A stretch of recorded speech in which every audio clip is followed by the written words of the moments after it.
Well, an open house and dedication for the new building for the Mono County Search and Rescue Team was held in Mammoth Lakes over the weekend. Sierra Wave Media's Rob Gill was on hand. On Saturday, November 23rd, the Mono County Search and Rescue Team had their long-anticipated open house and building dedication.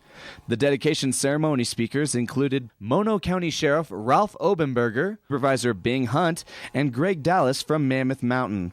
The ceremony also included a video by Eric and Arthur Schultz, who donated a matching fund of $250,000 towards the building project.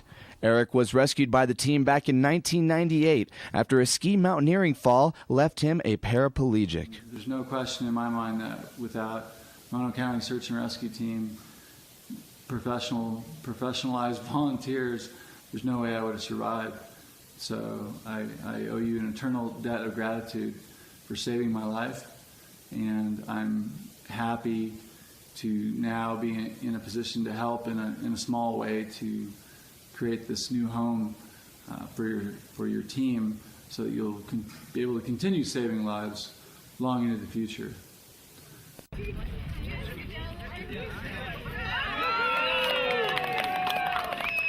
After the ceremonial rope cutting, I had a chance to sit down with Mono County Search and Rescue team member Jutta Schmidt. It means the world to us.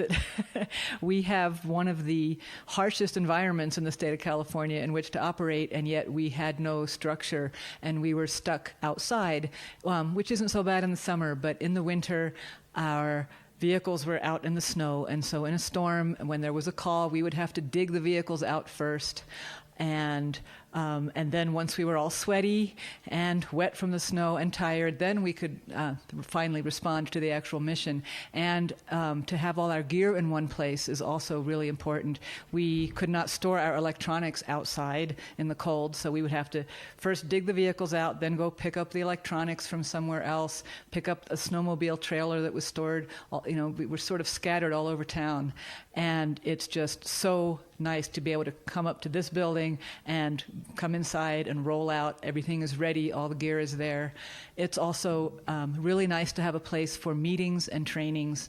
We were nomads before and trying to find public space all over town, both in Mammoth and Crowley, to meet for team meetings, for board meetings, but also for trainings. A lot of our trainings start inside in a classroom setting before we head out in the field to do the field portions. Yeah, what we wanted to do today was to have an open house and invite the entire community to come and see what we did with all of their support.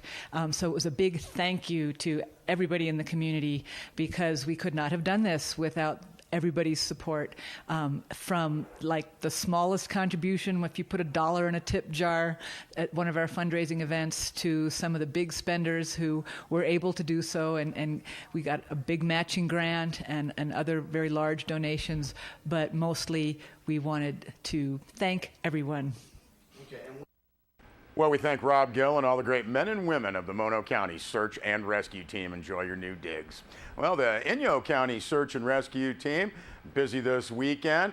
According to a press release, Saturday at about 3:30 p.m., the Inyo County Sheriff's Department received a telephone call regarding a female fall victim at Happy Boulders on Chalk Bluff Road. Now, according to the reporting party, the female subject from San Francisco landed on her back and was screaming in pain. The Inyo County Search and Rescue Team and Simon's Ambulance helped transport that woman to Northern Inyo Hospital, and she was later flown to Renown Medical Center in Reno. On Sunday at about 10:40 a.m., Inyo County Sheriff's Department received a telephone call regarding a stranded hiker near Upper Boy Scout Lake, located at the base of Mount Whitney. According to that press release, 2 men were to meet at Iceberg Lake, but severe weather from the weekend storm thwarted those plans. Now, according to the press release, both men actually were separated, got buried in the snow, but were rescued by CHP helicopter H-40 personnel. One man said he was about to give up when H-40 found him. You can see more on these 2 stories in Inyo County Search and Rescue on our website, sierrawave.net. Well, Bennett Kessler filed this following report.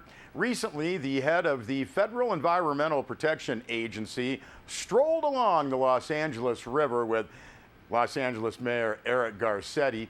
The city wants money from the EPA for a $1 billion project to restore and landscape the LA River. The elaborate project once more makes Inyo County residents feel like the forgotten stepchild. Rewatering of the lower Owens River was hard fought through the courts, and the river remains mostly unusable. With as much as $1 billion in federal and municipal money, the city of Los Angeles hopes to restore an 11-mile stretch of the LA River with elaborate landscaping, marshland habitat, bike and walking trails. Now, it's still in the planning stage with some local opposition to the cost. Tanya Durrell of LA River Restoration said that plans do not, quote, anticipate that our project will have a significant reliance on imported water, end quote. So it's unclear exactly how much Eastern Sierra water will help the LA River project. Meanwhile, at the source of water for LA, the Owens Valley struggles to make the lower Owens River navigable and recreation friendly with marginal success. Los Angeles has offered no financial help. Now, as river awareness grows among LA people, Inyo County works on a recreation use plan, which was approved by the Inyo County Board of Supervisors and Los Angeles Department of Water and Power. Now, the next step is a final design and environmental review. The main feature is what's called a paddle trail, a clear area of the river for non-motorized boating or kayaking. Larry Freilich, Inyo Water Department Mitigation Manager, said the Lower Owens recreation plan has drawn a lot of interest. Businesses see it as a major way to attract more customers, and outdoors people love the idea of boating and walking along the Owens River. Now, so far, a lack of funds and plenty of toolies stand in the way. Now, Freilich said it's a challenge to clear a desired 16 miles to 8-mile stretches of the Owens River. Toolies choke off many areas, but remarkably, Freilich and the river itself have attracted a growing group of volunteers willing to get out there with hand tools and remove the bulrushes. In August, the group cleared 100 yards in a day. Freilich called it, quote, rewarding work in a beautiful environment. It's given us real hope, he said. Volunteers cleared about 1.3 miles in 6 days of work from Lone Pine to Keeler Bridge. Now, while LA pushes for a $1 billion remake of its river, even the most modest money is an issue for the river LA dried up years ago. Right now, the funds are not even available to finish the planning and design phase.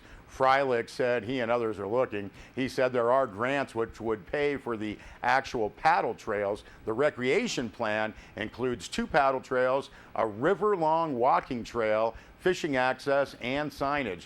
Freilich hopes to update the Inyo supervisors in December. Now, the surprising response of volunteers on the river has given Freilich a lift. He said, I'm inspired by the people joining in on this.